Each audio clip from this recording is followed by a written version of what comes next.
Olá, sejam todos mais uma vez muito bem-vindos ao Heavy Talk Underground, né? O canal secundário aí do Heavy Talk para dar visibilidade para bandas que merecem tanto um lugar ao sol, porque tem um trabalho espetacular, como é o caso dos nossos amigos que estão aqui hoje, do Seven Sign from Heaven. Como é que vocês estão? Tudo bem, graças a Deus. Beleza, tudo ótimo. Estamos aí com o Mark Cozinha, né, que é baixista e também o vocal da Seven Sign from Heaven. Essa entrevista aqui que também é uma parceria com o Mariucci Team Zine, vai sair lá, então vá atrás do Zine para conhecer melhor. E, cara, vocês são uma banda do Piauí, não é isso? Exato. Picos no Piauí. Qual é o nome da cidade? Picos. Picos, no Piauí.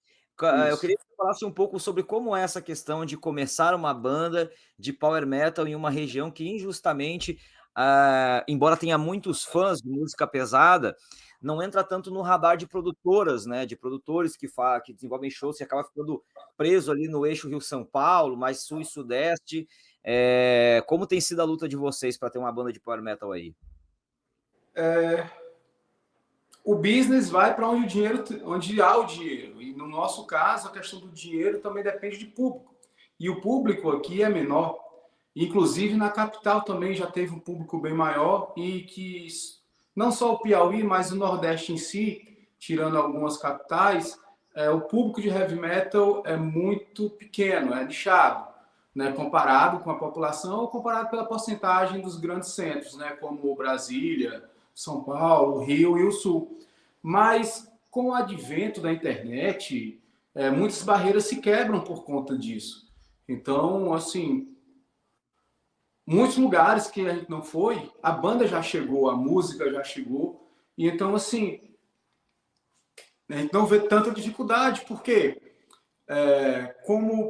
logo depois que a gente lançou o nosso CD durante a pandemia, fizemos pouquíssimos shows por conta disso, né? E hoje em dia, para você sair tocando, não era como antigamente, ia aparecer um show, outro show, ia montando, não, você tem que ter toda uma estratégia de shows para isso, né? E começar uma carreira, você sabe que vai vir outros CDs, já foi o primeiro EP, o primeiro full, e tudo isso é uma construção que leva tempo, né? Passou-se daquela ilusão que era apenas lançou o CD e agora é tudo maravilhoso. Temos nossas dificuldades, né? Inclusive a nossa maior base de fãs nem no Nordeste está, né? Que consome a nossa música, mas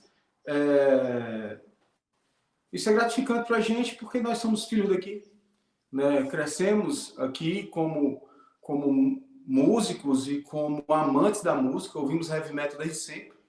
E isso faz parte da nossa história e a nossa história do nosso estado que a gente leva, né, junto. E você mencionou que foi lançado o álbum durante a pandemia, né? Que é o The Woman and the Dragon. É isso? Isso. Falar um pouquinho da ideia do título desse álbum, que eu achei bastante curioso. A Mulher e o Dragão é o título de Apocalipse 12, né? Então, assim, foi baseado no que diz ali, né? Como contrapostos entre essa mulher e esse dragão que a procura atrás de devorar o seu filho. Então, toda a ideia, né, conceitual, né, se passa por ali. Outra música que está até literalmente, que é Revelations 19, né, também é uma continuidade dessa história. Sim. E como é que a banda se formou? Porque apesar do álbum ter saído em 2020, vocês têm uma estrada um pouquinho maior, né? Eu queria que vocês falassem um pouco da origem. Isso. Eu e o Zinho, a gente tocava numa banda que é muito comum, assim, aqui no Nordeste, no interior, você tem uma banda de rock que toca vários estilos de rock. Toca um Metallica, depois toca um Ira, como se fosse uma banda baile de rock. E a gente tocava nessa banda, que depois lançou um CD próprio, com músicas autorais, que era um pop rock, que era a Metraton, né, Zinho? E a gente já se conhece desde essa época. Eu saí da banda, posteriormente eu quis montar a SEV, montei todo o contexto, fiz algumas letras, as músicas e reuni os músicos para isso. Bom, você mencionou aí sobre essa questão de ter a inspiração no livro do Apocalipse, né? Assim como tem outros títulos bíblicos no álbum. E o próprio nome da banda, né, que é Seven Sons of Heaven, tem a ver com paraíso, tem a ver com 7 selos que são descritos no Apocalipse também. Eu queria que você falasse um pouco da conexão da banda com espiritualidade ou com religião, se é só uma questão temática, se há integrantes na banda que de fato sigam algum caminho de fé, assim. Sim, sim. A banda em si, as letras têm essa conexão, né? Eu tenho essa conexão com o cristianismo, todos da banda têm, apesar de serem de denominações diferentes, um é católico, o outro não segue tanto, o outro é evangélico, mas, assim, todas as letras é baseada nisso, por essa temática, né? O que não impede de fazermos outra temática no próximo CD e tudo. Então, assim, não foi o nosso primeiro passo, mas tem a ver com o que nós somos. Não tem como fugir disso, né? Até porque muito do mal que a gente fala é puxado por aí, por essa temática. Mas então você não diria que é uma banda necessariamente cristã ou de white metal, alguma coisa assim? Olha, difícil definir em relação a isso, porque eu não me incomodaria de ser uma banda apenas de white metal, mas eu também não me limitaria a falar de outras coisas, entendeu? Sim. Eu não Entendi. teria nenhum tipo de preconceito com isso, até porque a gente não pode negar o que a gente é, né? Eu sou cristão, falo sobre isso, né? Já escrevi sobre outras coisas que vão ser lançadas posteriormente, sim, mas eu não quero me prender que eu só tenha que escrever para isso, ou que só tenha público aquele. Até porque a gente nunca tocou num evento estritamente cristão. Né? E nos nossos shows a gente mostra nossas influências musicais também, de bandas que a gente gosta, que a gente curte. A gente toca Metallica no show, a gente complementa com o nosso repertório bandas como Judas Priest, Iron, né? Para trazer mais aquele engajamento de um público, até porque a parte mais difícil aqui na nossa cena, que já é pequena, como você perguntou, é a questão de fazer músicas autorais. Aqui a gente sofre com isso, né? Tem essa dificuldade. Então, tem muitos lugares, a gente tocou em São Paulo, já tivemos tocando em Brasília, em Goiânia, e a gente mete um Megadeth lá no meio, a gente traz e mostra, mas a prioridade é o nosso trabalho autoral. Exato. Então, assim, dizer que a Seven Side é uma banda de white metal, pelas letras, se encaixa, né? Mas a gente nunca tocou, assim, na igreja. Para falar a verdade, todo lugar que a gente toca é com outras bandas, como a gente tocou com o próprio Xamã, com o Noturnal, com quem mais? Em casos quando falasse que já tocou. Em casos de shows abertos para todo o público. A gente faz o nosso show, fala do que a gente quer e tocamos heavy metal que a gente ama. Mas, né, não estou negando. Né? Sim, mas não é uma banda evangelista, digamos assim. Não, evangelista não. Evangelista não. Até porque o que a gente fala é uma coisa que a gente crê. Né? A gente não prega durante o show. Né? A gente não pega a Bíblia e prega durante o show. Até porque não é aquilo que a gente quer fazer. Né? Então, assim, você vai assistir um show de black metal, eles podem até pregar o que eles acreditam e tudo, vai quem gosta. Né? Como o punk, algumas coisas anarquistas falam também questão de política, que a gente não fala sobre isso, até porque dentro da própria banda tem divergências políticas diferentes, né? Cada um acha um direcionamento político diferente. Então, assim, a gente tira tudo isso da banda para a gente tocar apenas o nosso som, que tem influência cristã, né? Mas, na sua letra, mas que a gente nunca pensou no público nichado, vamos tocar pro gospel. Não, não é isso. O nosso guitarrista, ele é uma pessoa que faz parte de uma religião, de uma igreja, a qual eu nunca fui na igreja dele, né? A gente é amigos, mas eu nunca fui. Eu sou católico, e existe essa questão de respeito àquele lado que um é, que o outro é. O nosso baterista também é um cara que sempre está ali, gosta de ir na igreja, mas que é músico também da noite, que a gente toca, temos outros projetos, o baterista faz freelance, com outras pessoas tocando até em cabaré, se preciso for. Eu tá falando com você. Eu quero ver explicar para as esposas isso aí, viu? Isso faz parte do ofício da música. Quem é músico verdade. sabe que passa por isso. Então, eu toco em cabaré, se me chamar, com todo prazer. E falando um pouco de influências aí, assim, musicais, né? Porque quem for ouvir a banda agora é muito recomendado para quem gosta mesmo de heavy metal tradicional, de power metal de origem, assim, né? Principalmente do início dos anos 90 ali. Quais são as bandas que inspiram vocês na hora de compor, de tocar? Antes de da gente responder a tua pergunta, eu vou te responder com outra pergunta. Você achou parecido com o que o nosso show? Se aproxima de quê? Eu achei um pouco parecido com isso. Aí a gente fala. Cara, tem algumas coisas de, assim, 3 bandas que eu identifico mais que tem algumas influências. São Halloween, Judas e Iron. É bom a gente ouvir esse feedback, porque Sim. realmente tem. E, inclusive, essa parte que a gente estava falando sobre o cristianismo, tem uma música do Metallica que a gente sempre toca nos shows, que é Creeping Death, né? Que ela traz também essa temática que nós temos No repertório. No repertório, né? Exatamente.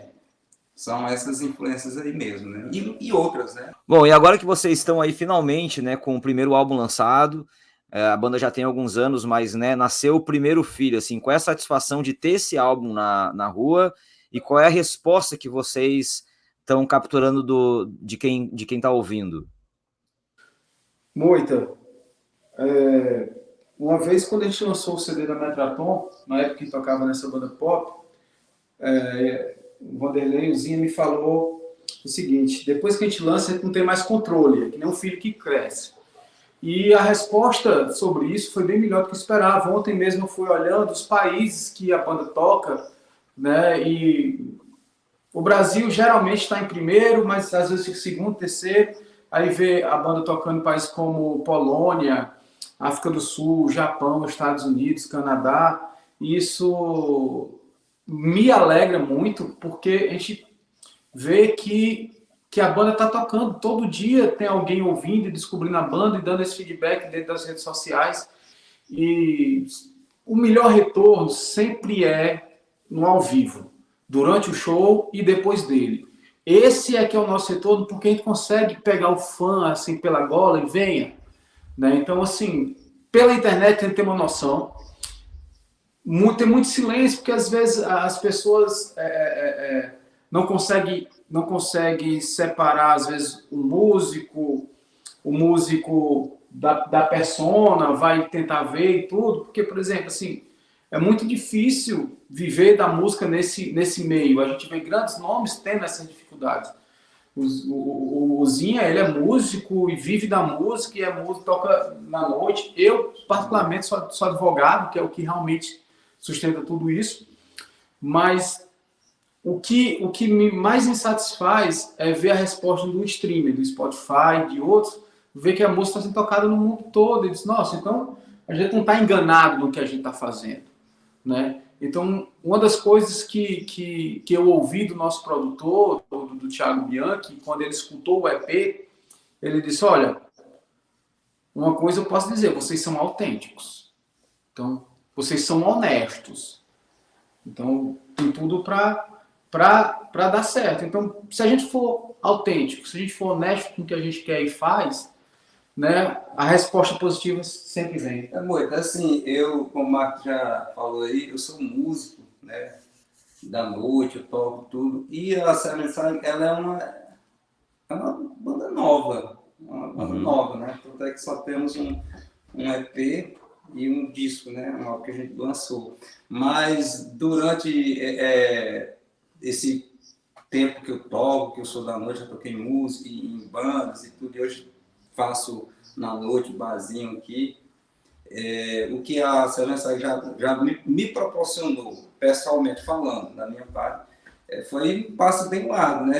Agora um pouco comentando com o Marco, que durante esse pouco tempo que a banda tem, a gente alcançou, juntos com a banda, lugares que eu nunca pensei que a gente fosse chegar. E tá perto do que a gente teve. Pessoas que a gente via através de revista, como o Edu Falas, como o Mike Portnoy, que a gente divide o palco com esse pessoal. A gente tivemos tocando nos grandes centros do Brasil, como no Tropical Butantã, em São Paulo, no Bolshoi, em Goiânia, né? Eu estava até falando com o Mark, o vocalista do Nazaré morreu. Eu falei, porra, nunca imaginei. A gente passou pelo mesmo lugar que esse cara passou. Então, é uma coisa pra gente que é só gratidão. Então, São conquistas, né? Conquistas, e mesmo que fique ali de uma forma que as pessoas da nossa cidade não alcancem isso, mas por conta que é um estilo musical que não é o predominante da nossa região, né? Não é. Do Nordeste. Do Nordeste. Mas a gente é muito grato com o que a banda já nos proporcionou. E aproveitando que vocês falaram do Thiago Bianchi, eu queria também que vocês mencionassem um pouquinho como foi a experiência de ir gravar no Fusão, né? Que é um estúdio renomado. O Thiago é um puta produtor também. Que diferencial vocês acham que a mão dele trouxe aí na qualidade desse material? Olha, primeiro, assim, o produtor é como um diretor de cinema, né? Ele, às vezes, tem que sair podando o que é excesso, né? E pulindo o que realmente deve aparecer. Dá para ver isso, dá para ver isso escutando o EP, que a gente fez uma gravação amadora, né, entre a gente, e o álbum. Você ouvir o álbum, a qualidade de ouvir da gravação em si é muito superior. Mas dentro das composições, houve mudanças da métrica da música, quando teve que colocar um solo aqui, uma base acolá, uma dobra. Ele, particularmente, me ajudou muito no canto, porque a gente teve que definir alguns cantos, algumas vozes, para fazer diferente, e como um grande cantor que ele é, eu tive a oportunidade de ver ele cantando várias vezes, foi espetacular. Porque, assim, a Seven Side montada por mim, ela foi montada por um guitarrista que vocaliza, não por um cantor. Entendi. Então, assim, eu pensei nas músicas como guitarrista, como solista, como tudo, né? E fui ser o vocalista para que eu não consiga perder a imagem da banda com um vocalista que talvez não encaixe dentro da postura, né? Então, assim, respondendo essa questão do Thiago, foi extremamente importante e foi interessante. Ele entrou em contato com a gente, olha, escutei o EP, vamos fazer uma parceria para poder a gente fazer um álbum e tal e tal. Bora, estava esperando por isso. A gente foi gravar no Fusão, e está num estúdio que o Angra gravou, que algumas coisas da Tarja, do CD dela, gravou, entre vários outros, o próprio Xamã. Foi espetacular. Assim. Hoje a gente está produzindo um EP novo, que a gente tem plano de lançar esse ano, com algumas músicas inéditas, quer dizer, algumas músicas ao vivo que a gente gravou durante esses shows que a gente fez, né, para poder depois passar para um full novamente, né? Até porque, voltando para a indústria fonográfica, né, existem muitas dúvidas ainda sobre a questão do formato e tudo, né? Então, assim, é um passo que às vezes de forma independente é complicado de se investir. Bom, então quem quiser conhecer mais a Seven Signs of Heaven, vai aí no seu Spotify, no seu Deezer, na plataforma que você quiser. Tem lá o álbum inteiro disponibilizado, tem o EP também para quem quiser ver a diferença do antes e depois do Estúdio Fusion, digamos assim, The Woman and the Dragon. Antes de encerrar, eu queria que vocês falassem duas coisas. Primeiramente, o que vocês têm agendado já de show, próximo passo, lançamento, etc., e também queria que cada um de vocês sugerisse uma música para quem não conhece a banda ainda, começar ouvindo ela. A música, eu vou falar da música, né? E o Mark fala essa outra questão de agendamentos, que a gente está se planejando para shows e tudo que vai vir. Eu recomendo The Return, que é uma das músicas que ela tá no EP e que tá também no CD. Dá para sentir bem. E tem um clipe dela, né? Da versão do EP. Boa. Sobre a música, eu gosto muito da música título, The Woman and the Dragon. Tudo que ela fala, como também dos solos, é uma música assim, bem clichê do heavy metal, é justamente o que eu gosto de ouvir. Apesar que eu gosto muito da última música, Holy, que tem coral, tem uma orquestração ótima, mas eu vou deixar The Woman and the Dragon. Sobre o futuro, né, a gente está em pré-produção do próximo EP. Vamos lançar 3 músicas inéditas, 2 ou 3 ao vivo, para buscar o próximo álbum para 2024. Sobre shows, a gente está planejando uma sequência de shows para o segundo semestre, tendo em vista que não tem como conciliar tudo dentro da nossa vida particular de cada um, e fazer uma agenda de shows e pré-produção e composição durante esse período. Então, a gente precisa desse primeiro semestre. Para isso, faremos um ou outro show esporádico aqui por perto, porque a nossa dificuldade é mais a questão de viagem, pegar avião, deslocamento. Tudo a gente raramente a gente pega um voo direto. Então, assim, por isso que a gente tem que planejar o passo a passo. Nossa meta é o EP novo e depois shows e o próximo álbum. Boa, é isso aí, pessoal. Então essa foi a Seven Signs from Heaven. Vão lá ouvir o álbum, tá certo? Muito obrigado a vocês que, né, falaram com a gente aí. Desejo sucesso para a banda, que o pessoal que está vendo a entrevista também procure, escute em casa e que deem feedback para vocês. Você que está vendo, vai lá nas redes sociais dos caras, fala assim, ó, conheci através do Moita, tá bom? Fortalece nós. Obrigado, um abraço para vocês, viu? Assistam o Heavy Talk Underground e nos dê um feedback. Um abraço, Moita. Tchau, tchau, valeu.